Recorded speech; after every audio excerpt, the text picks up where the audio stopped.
welcome to The Financial Operator.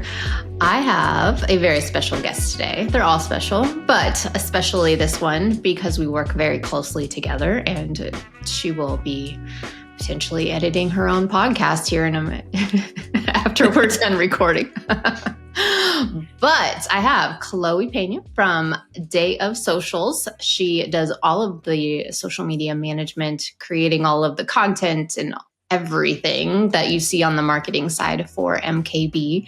So I wanted to take the opportunity to let you all know the genius behind Chloe. So welcome, Chloe. Hi, thank you. Hi, hey. Okay. Well, so we're going to start it off with an easy question that you can answer however you want. Just tell me about yourself and your journey into entrepreneurship.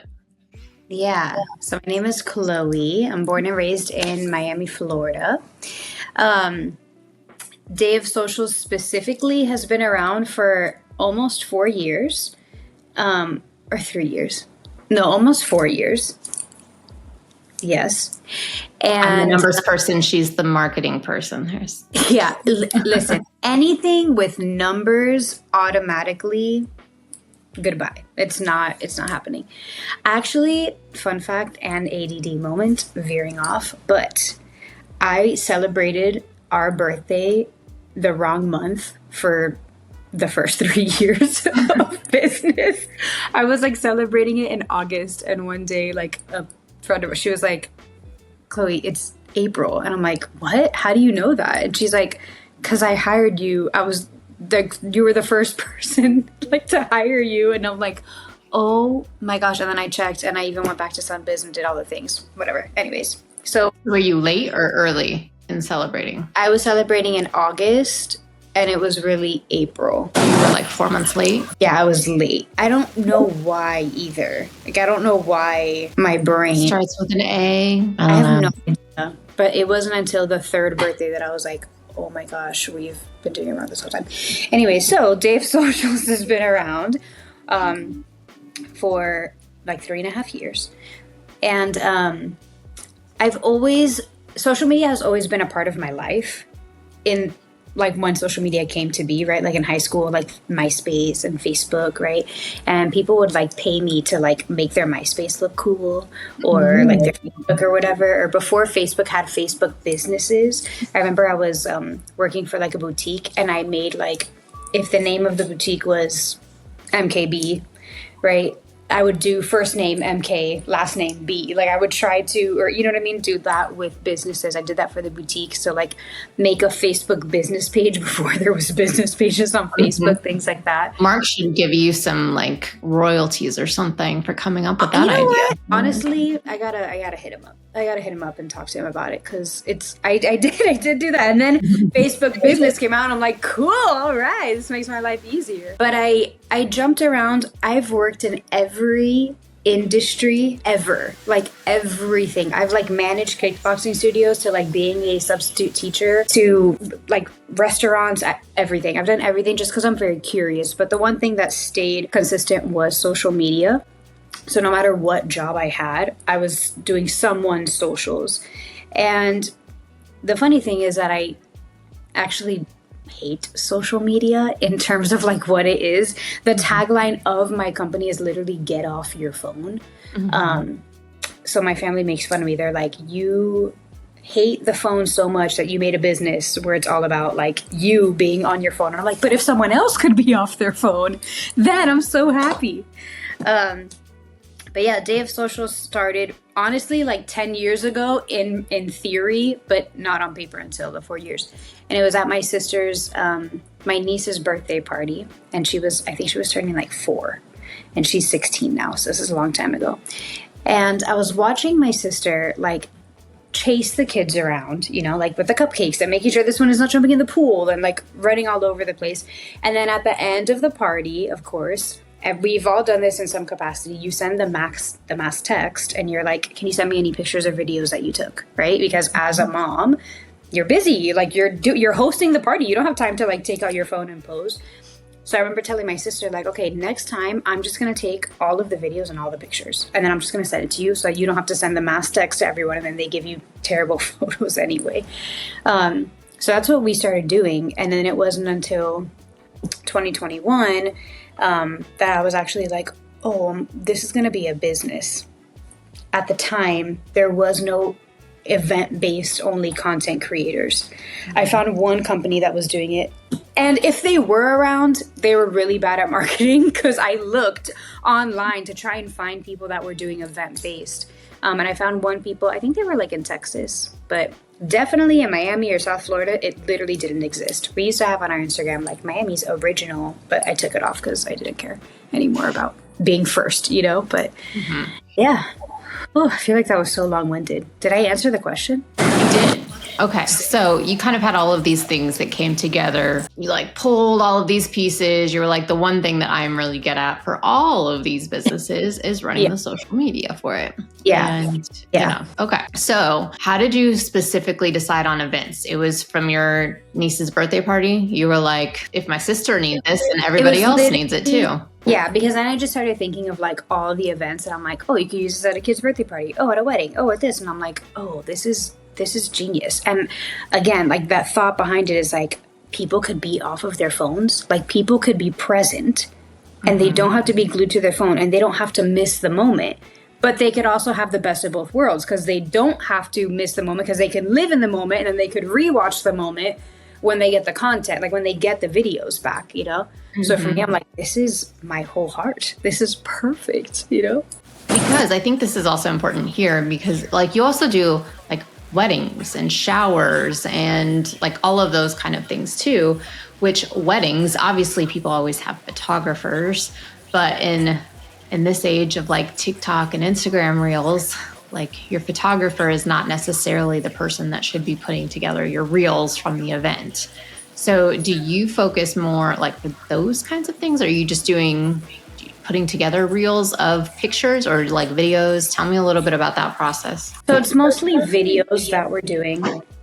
And yes, you could have a photographer. You could even have a videographer there. And we've done plenty of weddings where there is a photographer, a videographer, and us. Because the difference, I'll use more of the videographer because at least we're both doing videos. I might take some pictures on the phone, but it's mostly a video thing. And the difference really comes down to like how raw it is, right? Where a videographer, not to say that they can't shoot very candidly, but they're not giving you raw content, right? They're like taking the videos, they're putting a beautiful wedding video together, and then they're sending it back to you, and it's beautiful and it's art and it's like so. But the iPhone and what we're capturing is a lot more like, it's still shot very cinematically. All of the girls are taught about light and depth and angles and this. So it's not just like a person just standing there like going like this, right? We're like bending down in like the weirdest positions, still trying to get these beautiful shots. But it is very like fly on the wall, kind of like you don't notice that we're there. All of these tiny little intimate moments that you're getting to relive. So that's really the main difference, because they get all of the raw footage and they get reels. But I think that's the main difference, is that they get to see like every single moment captured of the day. On the wedding, for weddings on average, they're getting about 1,600 videos. Like you could scroll, and the brides always text me like, this is amazing, like oh my gosh, you know. So that's probably like the main difference between like a videographer and a content creator. I mean, in terms of like what people are getting, obviously there's huge differences, but that's mainly it, I would say. Yeah, so you're delivering more like lots of volume, but like little clips throughout the day that people can just like peek in on those little moments that they may not have even known existed.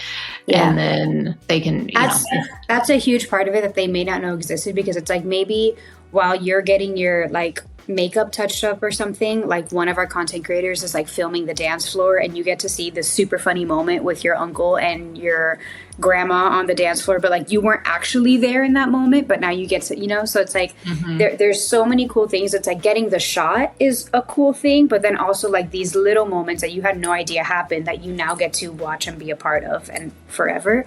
That's like a really cool part of like content for a wedding day or any event. But yeah. Yeah. I mean, obviously weddings are huge. People think of all of the things for weddings and, it makes sense. But you're talking more also, I mean, you do weddings. I'm not trying to just, somebody's getting married, call Chloe.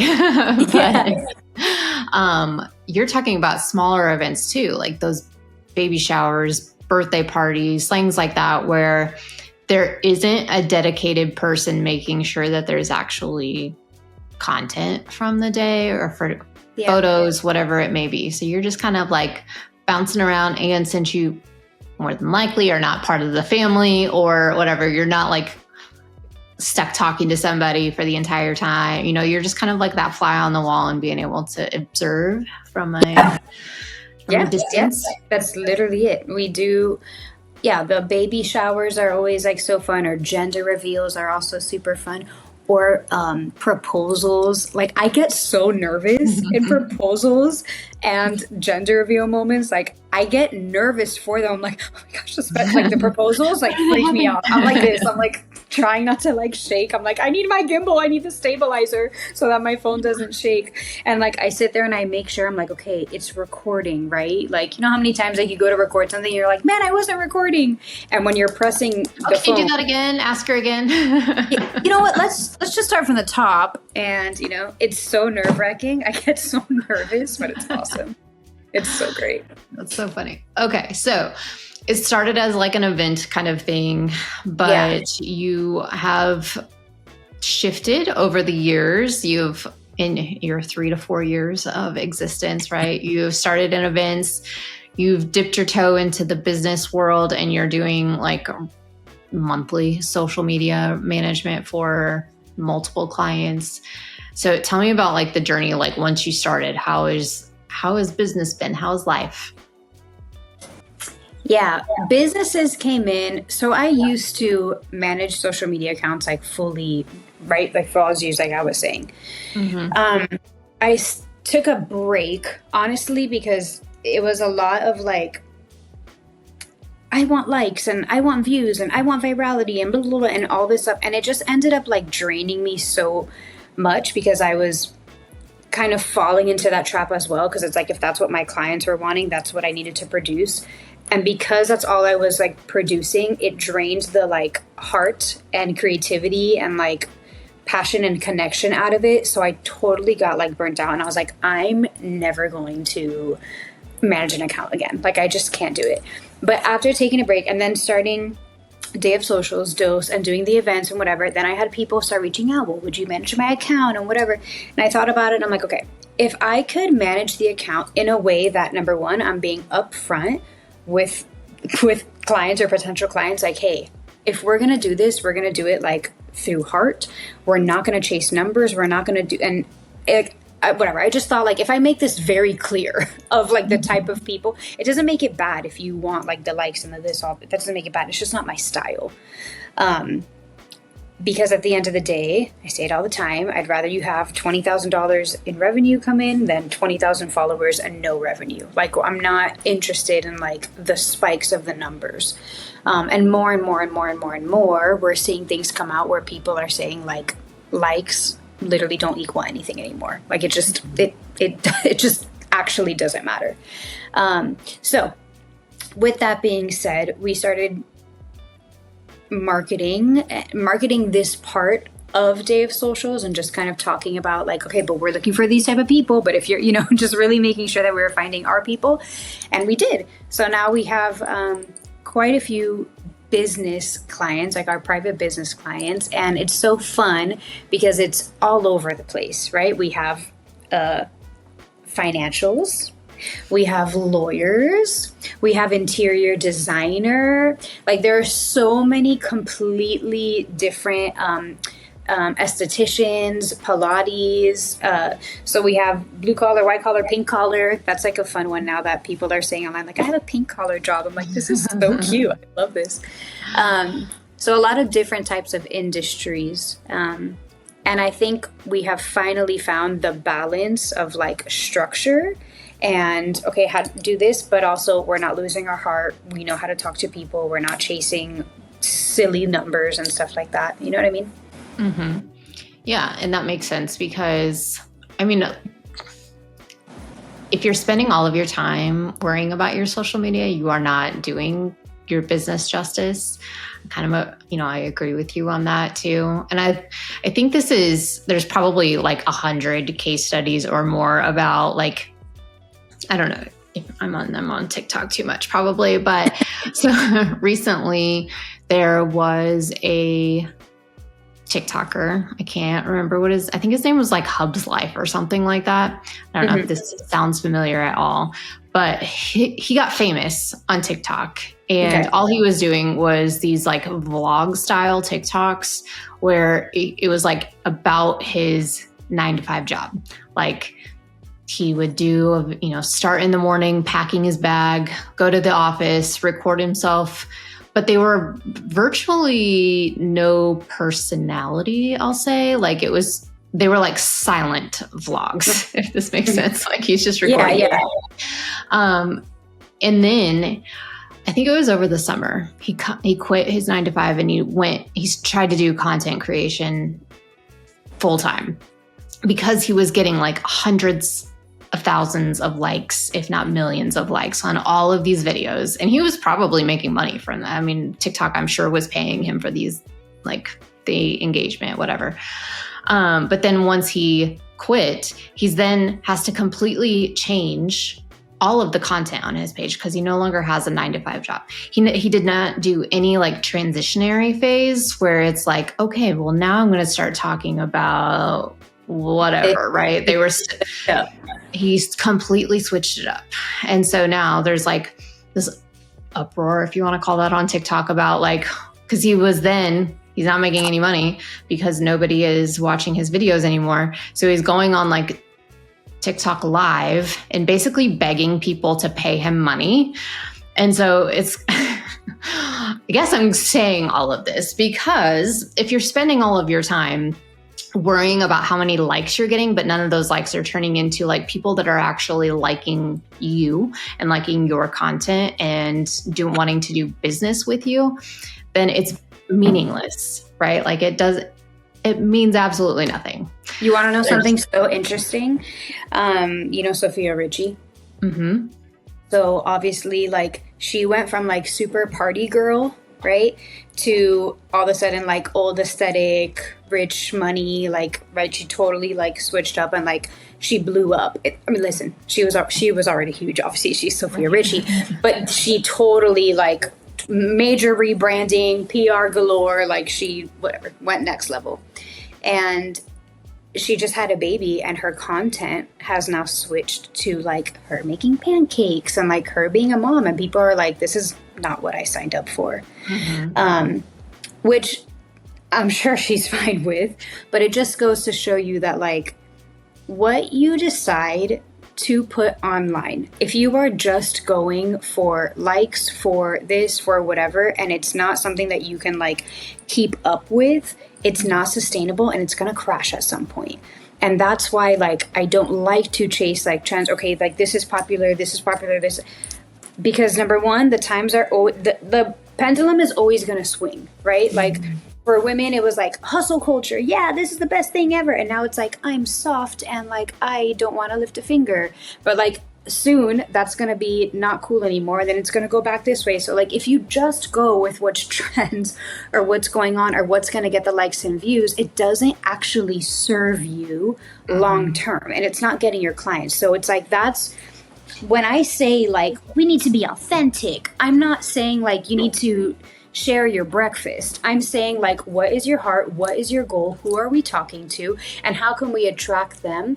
And how can like your revenue increase? Like that's what I mean by authentic, not like, share your pancake recipe. I don't know, like unless you are selling pancakes, it just doesn't make sense. So the chasing the likes, the chasing the views, the chasing all of that, it's just silly because it's never going to stop. And you're essentially going to be playing a character. Then you're going to be burnt out because you're playing a role and you're like, I don't want to. Of course you're tired of showing up on social media. Like you're playing, you're acting. That's exhausting unless you're like actually an actress, Right. Well, and that's what I find it interesting when like some brands have a personality, right? Like I mean, all brands have a personality, but some have like a specific social media personality. Yeah. And then it's, especially when they're big brands, it's like whoever's running that account, obviously they have kind of the power to be able to do that. But then if that person leaves and then the next person cannot fill in those same shoes, it's like obvious, right? Like it's very obvious that it's hard. Like you there's always going to be like changes, that's for sure. Right. But it's just, again, it's like knowing your identity. I think of like Taco Bell's Instagram is like, it's amazing compared to like the other Instagram stuff, because like they know that like the people who eat their food are mostly like teenagers or like young kids. Like they have a very young audience. Their Instagram account, there's nothing like matching. It's not coordinated. It's not branded, whatever. It's chaotic. It looks like an 18-year-old is running their account, and they probably are, because that person knows what the other kid, you know what I mean? It's like, but they know who they're talking to. And like, I feel like Taco Bell, their branding has always been like young people and like, not raunchy. I was going to say raunchy, but that's the wrong word. Like chaotic, and just like all over the place. So it's like, you have to know your brand. You also can't be afraid to like change things up and try things. But again, like, what is sustainable for you? What can you realistically do? And also knowing that like, you're not going to be married to one way either. There are going to be some shifts. And that's okay, but whatever. Well, some of that, like, it's obvious, even if, okay, I even use like the Facebook example of like somebody that posts on Facebook and they have like a definite Facebook personality, right? Like they have this curated kind of thing, but then you meet them in person and they are nothing like that person that posts. And you're like, which one of you is real? And when it creates that distrust, I guess, then it makes you question like who you're actually doing business with or who you're actually talking to. Yeah. And I can understand, like, I'm very private on social media. I mean, I haven't, my personal Instagram, I literally haven't logged in for like over a year at this point. But even on my business page, like, yes, I show up a lot. But I think people think that showing up also has to mean like dishing out everything. And like, that just couldn't be further from the truth. Because I am active on Day of social media. Like I'm typically the one that's posting the stories or like taking a selfie or this is what I'm doing or, whatever. But there is nothing personal on there. No one knows what my life is like, family is like, nothing. So I think people also get confused there. And then I think that's why people like make this like fake persona. It's like, I can still be me. I can still show up. I'm just not saying like, oh my gosh, my family drama or like this or that stuff. This is business. And that's me personally, right? Some people might want to share everything. My problem comes in when you feel like you have to in order to get likes because people like authenticity, blah, blah, blah, blah, blah. No, it's not authentic if you like deep down feel uncomfortable and it's not sustainable for you, Yeah. Well, I think it's more of at least for me, like I don't look at people or brand, like if they're not sharing personal information, I don't care. But what I think, like when I am looking at somebody, let's say somebody constantly posts like sarcastic humor, like things like that. And then you meet them in person and they're like goofy humor, right? It's like it doesn't match up with the person that you're creating in your head, probably. But I think that happens a lot too. You can still show up. Like when I talk to my clients or like when it's a potential and then we get on the phone, they're like, man, I've been following you and whatever. Like, I feel like I know you, blah, blah. And I always think of that. I'm like, it's so funny that people tell me like, I feel like I know you. And you don't even know my favorite color. You don't know what my favorite food is. I don't show you what I'm eating, but they still feel connected to me because it's still my personality.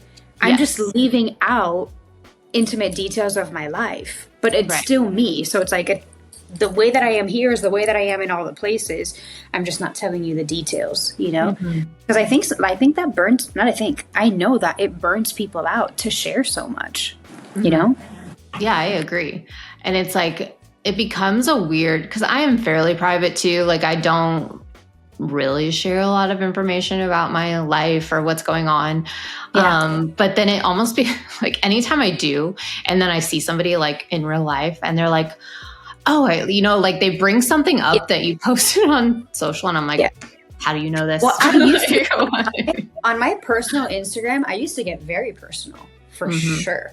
I used to, my captions were long, baby. They're still there. Like and then I started like I wasn't giving as many details, but just getting very deep in what I was saying and like thoughts and like the thought of perfectionism. You know what I mean? Like I was still getting deep, and then I agree with you. I didn't like running into people and them like knowing what was going on. It made me uncomfortable. And it also made me feel like, me personally, feel like I'm getting like a false sense of like friendship and relationship, Yeah.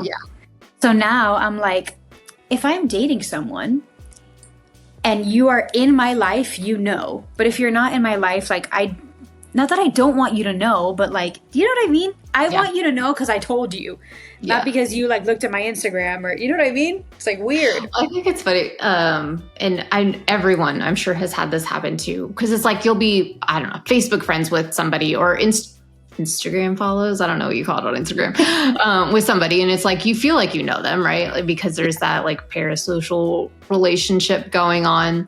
And then you'll see them in real life. Like I have people that I have been Facebook friends with that I've never had a real life conversation with. And I might be able to point them out. Like if I see them in person, like I might be like, oh yeah, that's so-and-so, but maybe not because I've never actually seen them in person. But then we'll be having these like there's just these weird ties to you too, because then it's like, oh yeah, my friend so-and-so. And I'm like, I don't even know this person, but they're like, that happens to me. I literally got a call the other day. I mean, she's now my client, but when we started off, I was like, oh, how did you hear of us? And she's like, oh, so-and-so. And I'm like, I have no idea who so-and-so is. She's like, what do you mean? Blah, blah, blah, blah, blah. And like, she told like a whole story, and I'm like, cool. Awesome. Anyways, no idea. Whatever. Yeah. I mean, that's cool. I guess on the business side, that's okay. The personal side, that's definitely where it gets weird. On the business side, like, I guess it's just word of mouth, but. Yeah, you want it happening on the business side, I guess. Yeah. You want referrals like, from people you never met. Go tell so-and-so to tell so-and-so. But yeah, I agree. On the personal side, it's just a little like unsettling, I guess, when people know all of these things about you, but with my business clients, when we have like our onboarding call to start asking them like strategy, finding out their target audience, their goals, things like that. One of the things I ask them, and I tell them like this can shift, but generally speaking, like how comfortable are you sharing your personal life? Because I'm not against sharing it. I just want to know, like, are you the type of person who like wants your kid's face covered? Do you want your kids in there? Do you want their sick days to be in there? Like what is your level of like, how much do you want to share, And I think a few years ago, people were like, no, I'll share everything. And what I'm finding is that like more and more people are going like, I mean, I'll share, like, I'm okay with like sharing that I have a husband and kids, but like, I don't really want to know, like, people to know their names or, I'm finding more and more that people are like pulling back a little bit. I think people are a little bit fatigued. At least that's what I'm over here. Well, I mean, we're the first generation that's going through all of this, right? Like where there's just constant access to people. And at first it's maybe a little bit like, ooh, should I put that on the internet? And then it becomes the normal. So everybody goes gung ho and puts everything out on the internet. The pendulum, like we're saying. Yes. I always liken it back to like, like, I'm so glad that social media did not exist when I was like in high school or I was like pretty far into college. Thank you, Jesus, that social media thank God that was not around when we were growing up, because that would have been bad. So bad. Ay Dios, like bad. Not good. And sometimes I'll go back because Facebook and MySpace, I think were around like while I was in college. I'll go back to like my albums, like way back of pictures. And I'm like, this is so embarrassing, but also like 4 albums for one night, Yeah. Why did I need to upload 373 pictures? And now I post like 4 pictures a year of myself. Yeah, I literally haven't logged in a year and a half, so that's cool. Yeah, it is funny how it is the pendulum that is swinging. And I mean, different socials are around now. Like I feel like the reels, that short form video content, it's been around for a while now. And even the shifts in that have been interesting to watch because like, you know, COVID made us all watching reels all the time. But the things that were very popular even 5 years ago, however long ago that was, I mean, it's just I don't know, it's just strange and fun. It changes so fast. It changes so fast. Like every week, I feel like Instagram has a new update, and it's like I literally own a social media company, and I'm overwhelmed. I'm like, another update. I'm like, oh my God. Okay, now it's what makes you predictable too, though, not you specifically, but like your company, like you, since you are not changing and making your clients do trends and things like that, it's like, okay, I don't have to be constantly paying attention to social media to see what's popular right now. Chloe's just going to tell me what to do, and we'll just do it. I keep it simple in the sense that like we do like interviews, we're sharing your heart, we're getting people to connect. Like that is what we're doing. So as updates come and as things, what'll change maybe is like editing style or, you know, whatever. But like it's never gonna go old, or I guess I can't say never, but like the chances of like you just like talking to the camera and being like, yeah, so what I really like about this product of ours or whatever, like the chances of that going old are going to be slim to none.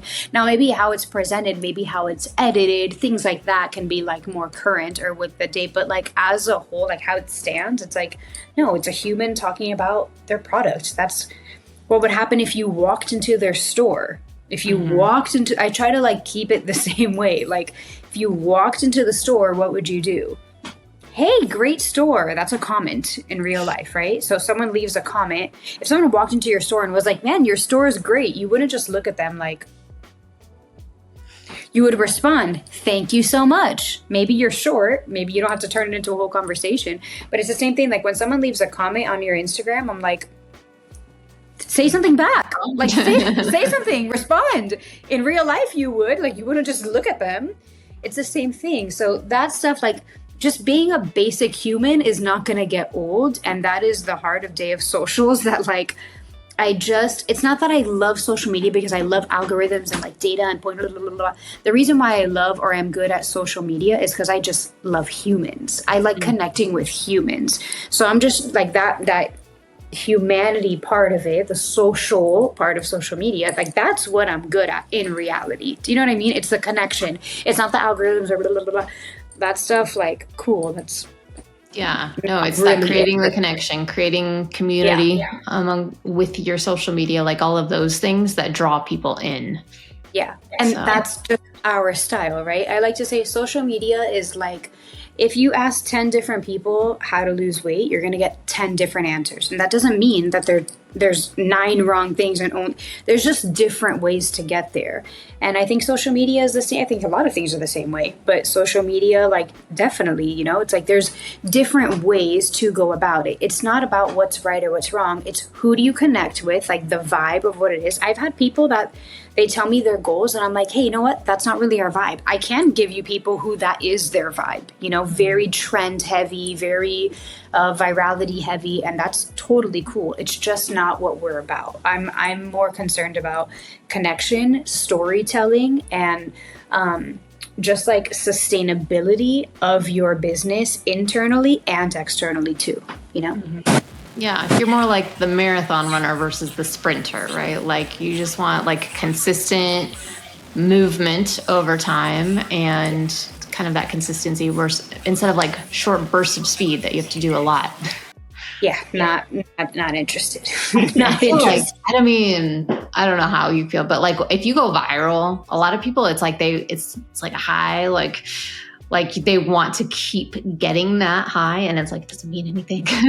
Listen, I also know multiple people that have gone viral and it's hurt their business. Because this is what I like to tell people. They're like, oh my gosh, I only got 500 views. I'm like, if there were 500 people in this place right now, like, would you be able to speak in front of 500 people? They're like, gosh, no, I get stage fright. I get nervous. I'm like, I think we're so desensitized and we're so like obsessed with like big numbers that like we forget that every number is a human that has looked at that.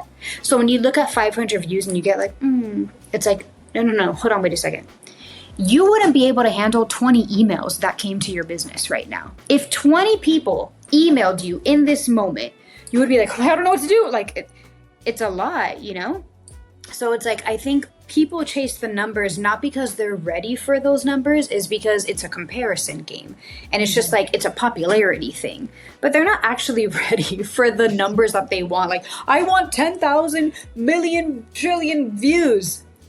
You can't take 10 phone calls right now.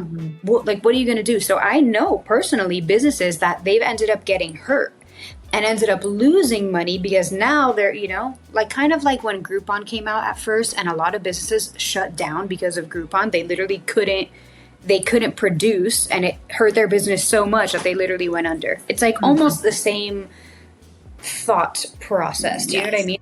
It's like you can't even handle that. I've seen shops that have like, they've had, I don't know, a t-shirt go viral or something like that. And then everybody flocks to buy that t-shirt. And maybe they don't have like inventory turned on. So it's not like it automatically cuts that off. And suddenly they sell, I don't know, 1,000 t-shirts and they don't have any of those. And so it does exactly that thing. It's like that either it takes them so long to then fulfill the orders that people are getting ticked off and they're canceling orders, and then they are posting negative reviews and like all of the backlash that comes with that. Because I think people are fickle, especially when they're buying stuff, right? Like we're used to Amazon and 2-day shipping, and if you can't like create a product and have it to me in 3 days.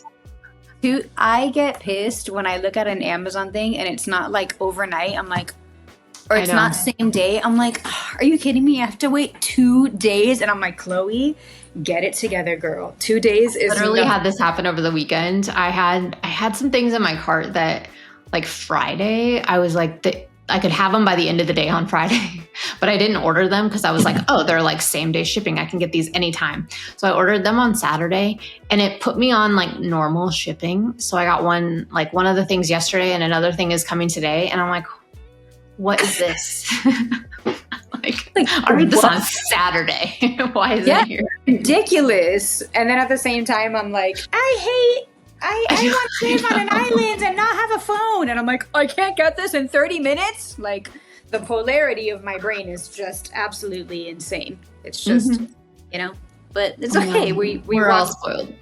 I know. I will start looking up things. I'm like, what can I like overnight?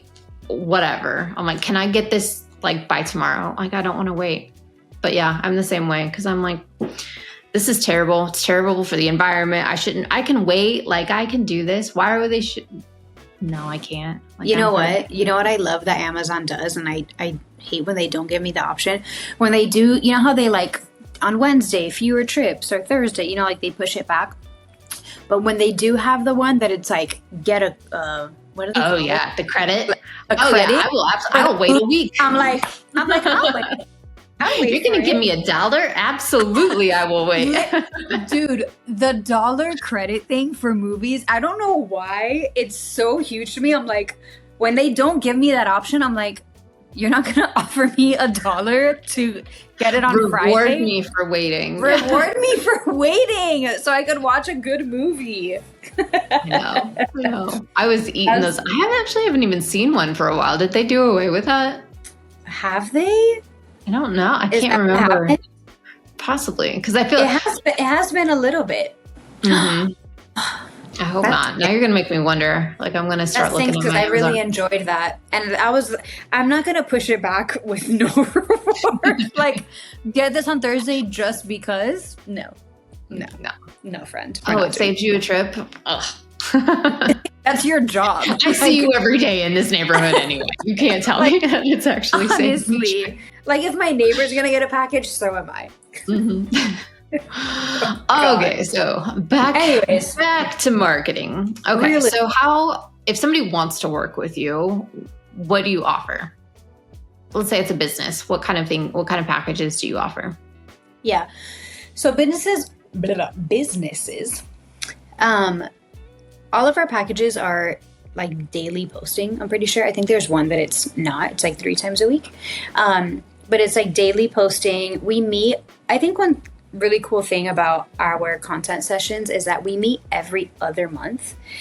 We were meeting every month for an hour, but I just one day had the thought, I was with one of my clients and I'm like, dude, instead of meeting every month, do you want to just meet every other month and make it 2 hours? And she was like, yes. Because she gets her hair done and her makeup done. And she's like, yes, if I can do this less, and and she's busy. So I asked her and she's like, 100%. We tried it out. I'm like, okay, I like this. And then I started asking everyone else and they all loved it. And now that's just the standard. So we meet every other month. So it's like, imagine being a business owner and you only have to take 2 hours out of 2 months to dedicate to content. And that's it. 2 hours, you show up, I ask you some questions and you leave. What we'll do is we'll get a few different outfits and different backgrounds to make it look like different days. So we're batching, but it's also not visually super boring. And that really keeps it fresh. That's it. It's pretty easy. We have an onboarding session first. I ask you questions. Based on the answers that you give me, the team will start creating a strategy. We really like to mix things up. So it's not just going to be reels or just graphics or just carousels. We like to mix all of it. I want to use everything that Instagram has to offer, because Instagram likes that. Instagram wants to be used, right? So we mix all of it. We mix reels and carousels and graphics and make sure that it's very well balanced and not just like we were talking about high spikes. So one thing might get more likes or views than the other, but now this one keeps people engaged on the account. So we like to mix it up and things like that. All right. But then let's shift gears back to events because that's where it all started. Okay. So you have, is it hourly packages for the events that people hire you for? And then we have the main ones. It's a 2 hour, a 4 hour, and an 8 hour. Those are the main packages that people get. Of course, we can tier them. But yeah, 2, 4 hour, 8 hour are the main ones. And those are really fun because you get all of the raw footage. So I'll do a shared album. I'm like, what's that word? We'll do a shared album on iPhone. If you don't have an iPhone, then we'll just send it to you in a Dropbox or WeTransfer. But pretty much everyone has the shared album. And as soon as we leave the party, we're already uploading everything. And then within 24 hours, you get fully edited reels. And each package, depending on how long we're there, is how many reels we're doing. But yeah, it's super fun. That is fun. Okay. So best way to reach out if somebody wants to work with you. And you are in the Miami area, right? So that's ideally probably where you want to work with people. Yeah, we're based out of Miami. We obviously travel. We've kind of gone all over the country at this point. West Coast. I've personally dragged her all over the country.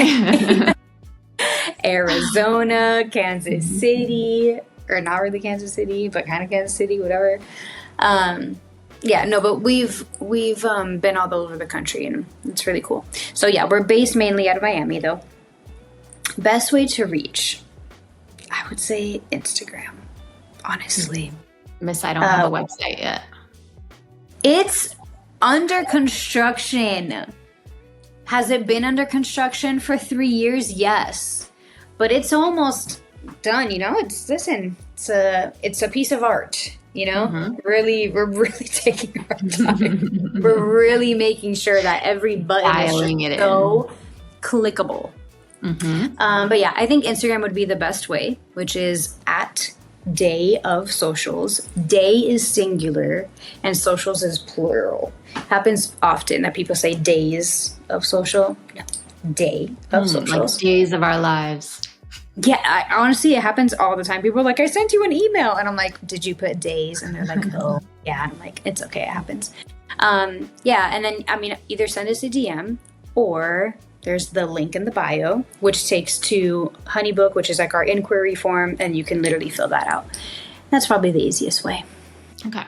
All right. So some parting words for anybody that is either maybe overwhelmed by the thought of social media or doesn't want to take the time out to do it. What action steps do you have for them? I think number one, realize that if you are actually a CEO, if you are actually trying to run and expand your business, you have to learn how to delegate and you have to learn how to like operate in your zone of genius. If social media is dragging you down, which it is dragging everyone down because of all the changes, it's always moving, right? It takes a lot to do content. Taking social media off of your plate so you can focus on like revenue or sales or whatever you need to work on in your business is such a crucial first step to me. Like to me, it's like the first thing that's got to go, you know, because it's so important. So action steps. Decide that you are going to delegate and you are going to take this off of your plate. Contact us and then just let us handle the rest. Like literally just trust me. Your zone of genius is whatever your business is. My zone of genius is social media. You know? What do you have to say to the people that think that the social media has to be like on site all day? I'm thinking like, I don't know, like a bakery or a boutique or something where there's constantly new things coming in. So yes, I mean, I understand the reasoning behind that, but what's your response to that? I mean, if you're working with us, we're gonna work around it and we're gonna go into it, right? Because there are gonna be new things. So I think if it's something like that they need us there a little bit more consistently, then maybe that 2-hour stretch, maybe we do break that up. And maybe we do an hour of this and then an hour of this. And I do think that there are some industries that do need a little bit more consistently, like us being there and getting B-roll. So I do think that does exist. I don't think it's as much as people think. Like some people are like, we need to be here every day. No, we don't. We don't. People forget that content can be reused a million times. Like the same B-roll shot could be used. That is marketing. Marketing is like, how can I find 50 different ways to like sell this and show this off to you? Mm-hmm. It's nothing new. Like everyone jokes every year about how the iPhone is exactly the same. Like there's a tiny thing that changes, you know what I mean? But it gets sold out every time, you know what I mean? So it's like, you don't need something completely new every single time. You just need like consistency, different ways to shoot it. Like I can shoot this in 27 different angles so it looks fresh and different every time. So I can go in and get content of your new bakery item and you might think that it looks different from the day before, but because I went in and shot it in so many different ways, it looks fresh for the next 2 months. Do you know what I mean? It's angles, it's videography, it's having that creative eye and knowing like, okay, I can't just take one video of this. I need 27 of this specific sprinkle cookie, you know? Take it outside, take it inside, you know what I mean? Mm-hmm. Now I want a cookie. Okay. Same. Well, thank you, Chloe. It has been a pleasure to have you on as always. Everyone go follow her on Instagram, send her a message. Yeah. Have her do your socials. She's awesome at it. All right. Okay. Well, I will talk to you soon, I am sure. Thank you for being on. Thank you. Bye.